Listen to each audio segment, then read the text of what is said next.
year of college, and I'm sitting in the Student Union building of the large University I-10 back east. I'm graduating in a few days, and I've got one job offer. That's from my good friend Charles Blum, who wants me to join him in Los Angeles and become part of his temporary employment agency. And my dad said he'd pay for an extra year of college if I get my teaching credential.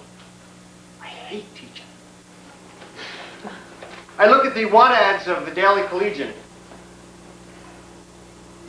Drummer needed for traveling circus. That's it. That's what I want to do. I want to be a drummer in their circus like the Danny Kaye movie. I'm 7 years old, and I'm squished between my two brothers on our couch downstairs, and I'm watching the black and white TV in our damp basement. We're waiting for the Danny Kaye movie to come on. My dad's chair is vacant.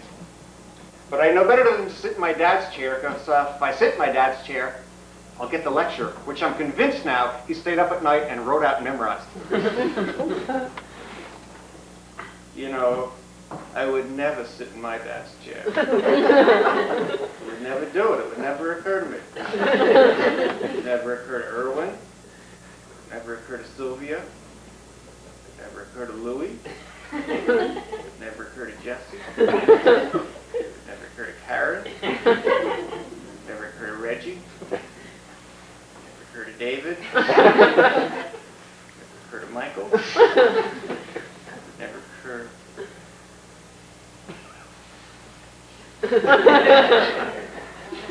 to Heshy. It's my dad's chair, and I would never sit in it at all. It was my dad's chair.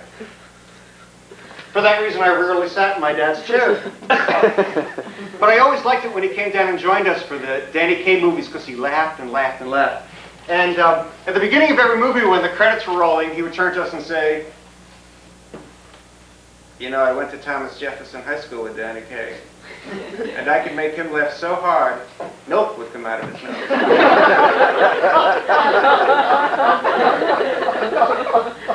My dad was not a funny man. Today's movie was called Circus Days, and it was set in this huge, big, giant, smelly, effervescent, beautiful, wonderful circus. And the first thing that struck me was that at the end of every day, all the performers sat around this huge wooden table. And they told these very funny stories. And everybody listened, and then they laughed uproariously. And then in the middle of the movie, there's a shot of a man from the shoulders up, and he's wearing the same kind of costume Robert Preston wore in The Music Man.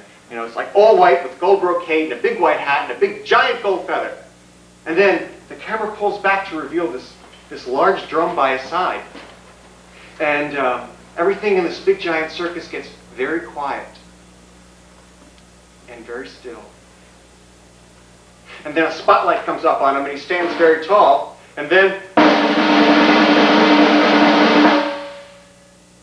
And I knew I had to learn to play the drum. At 9 years old, my older brother Mark already knew he wanted to be an attorney. And at 6 years old, my younger brother Alan knew he was going to be a physician. My dad would turn to me and say, "Sonny, Mark is going to be an attorney. And Alan is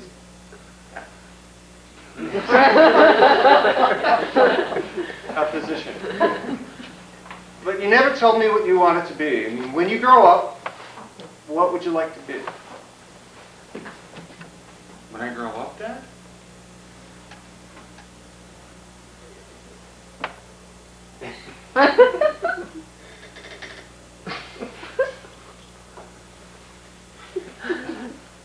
That's it! That's what I want to be. I want to be a drummer in the circus like the Danny Kaye movie.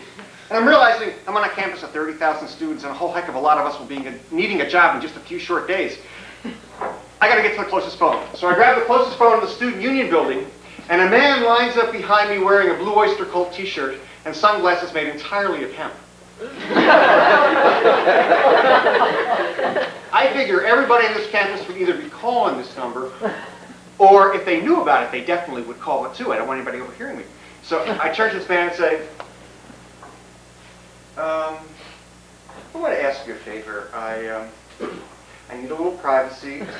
I need to call my girlfriend back, and I know she's going to break up with me. Oh, bummer, man. Bummer!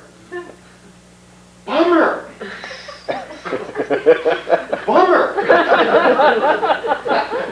And he walks to the other side of the hallway, and anytime anybody approaches me, he waves them away. It's ringing.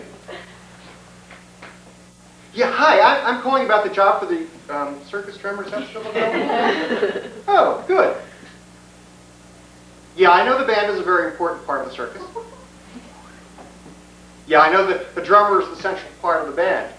He's seen the Danny Kaye movie. Okay, I'll be there for the audition. And I turn in the audition of my life and I get the job. Teaching credential.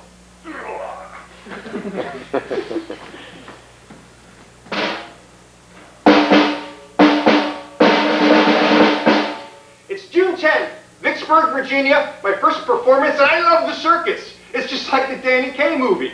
People here are warm, friendly, and surprisingly hip. And everybody sits around this big giant wooden table at the end of every night. We tell these very funny stories. And everybody listens and then they laugh uproariously. Only last night I couldn't get involved because I was focusing on the 55 songs I have to memorize for each show. Because drummers in this kind of a circus band don't have any music written out. We just have to rehearse it so we can get it. And I turn to Mike Turner, the conductor, and say, Mike, I can't wait really till we have a chance to rehearse this a whole bunch. And he said, you'll get it. And one more thing, my bunkmates are the very funniest people I've met my entire life. They've begun to short sheet my bed.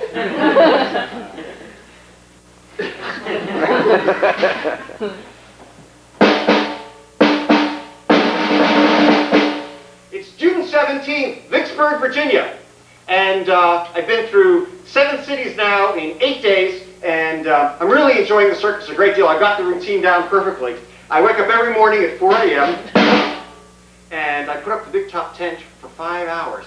I do 2 shows, an hour and a half each. I take the big top tent down, 3 hours. I go to sleep, wake up, do the whole thing again. It's very exciting. And yesterday, I spoke up at the dinner table. We were telling funny stories about dads. So I told them the lecture. You know, I would never sit in my dad's chair. I wouldn't do it. It wouldn't occur to me. It wouldn't occur to Irwin. Sylvia. It wouldn't occur to Louie. It wouldn't occur to Gussie. Wouldn't occur to David. Wouldn't occur to Karen. I went through the whole list, and I expected them to be really laughing really hard, but they were glaring at me. Yeah, but I knew it wasn't about. I knew what it was about. It was about what happened in the circus this afternoon, but it wasn't actually my fault. I had nothing to do with it, really. Spotlight comes up on me, and the Bird Act runs out to the center of the stage, and I play the intro. My favorite intro in the whole thing. And then the band comes in. But it's a different beat. And actually it's a different song.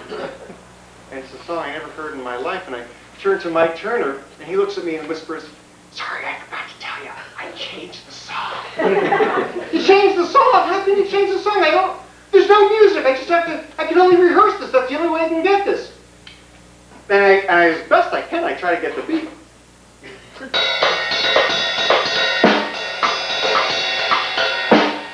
But I'm off the entire show, and so is everybody else, and I feel bad, and I hear Robbie Tuffanelli, the tuba player, say to all the rest of the musicians when he thinks I'm not listening. As soon as I saw that drummer, I knew he couldn't cut it.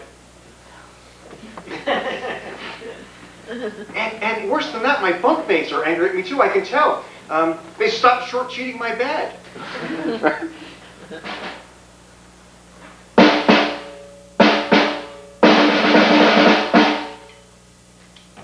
It's July 7th, Something'sburg, Virginia. I'm suddenly involved in the scenes that must have been edited out of the Danny Kaye movie. This is what happens in this afternoon show. Phil Filippini and the Filippiniettes are brothers race out to the center of the stage. And they begin by passing 3 clubs.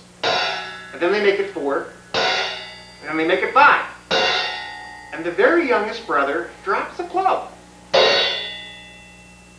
And Phil Filippini turns to his youngest brother in front of 2,000 people and says at the top of his voice, "You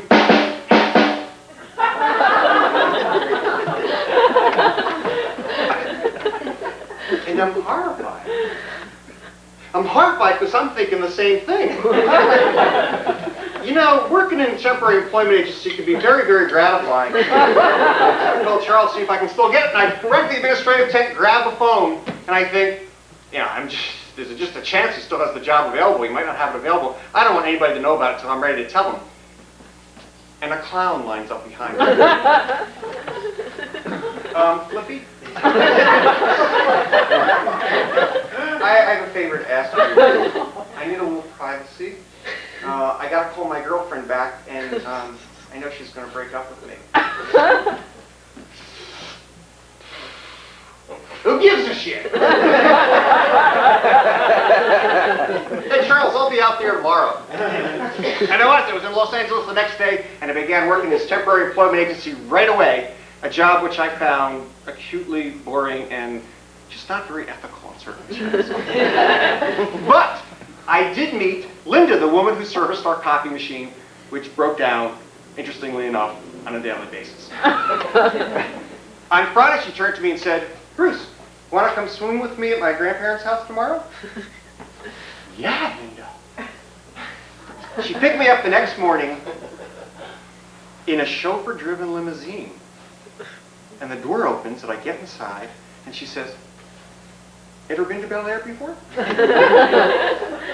I just got here last week, Linda." "Oh, yeah. My grandparents lived in the house that Howard Hughes once owned, and in fact, when they were looking for his will, they asked my grandparents if they could look under the floors behind the walls, and my grandparents said, no, of course." "Yeah, well, of course, you know." And then these big black wrought iron gates open up wide, and I see the largest home I've ever seen in my life. And a housekeeper comes and opens up the door and invites us inside. And I meet her very, very gracious grandparents. And then we spend the rest of the day, or the rest of the morning actually, in the swimming pool, floating on rafts like Dustin Hoffman in The Graduate. About noon, the housekeeper comes back out and says, "We're having lunch now, come in, we'd like you to meet a neighbor."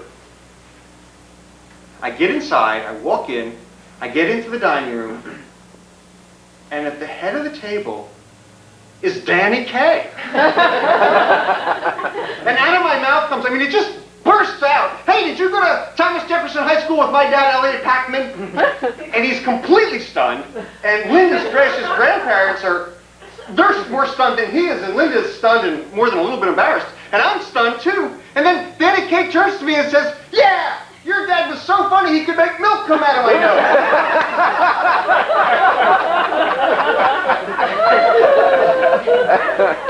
Would my dad have been funny?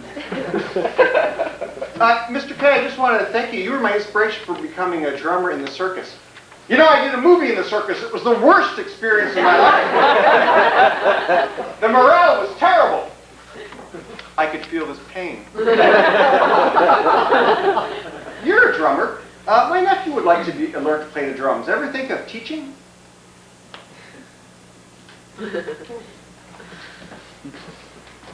His nephew was a good student, and so was his friend Sam. Then I had 4 students, and 8, and 16, and 32 students. And 32 students is really a lot. It takes some kids 6 months to learn how to hold the sticks. I went back and got my teaching credential. And I want to give my parents credit. They never once said, "I told you so." Now my dad says, "Why don't you get your master's degree so you can become a principal?" I hate being a principal. I hate administrating.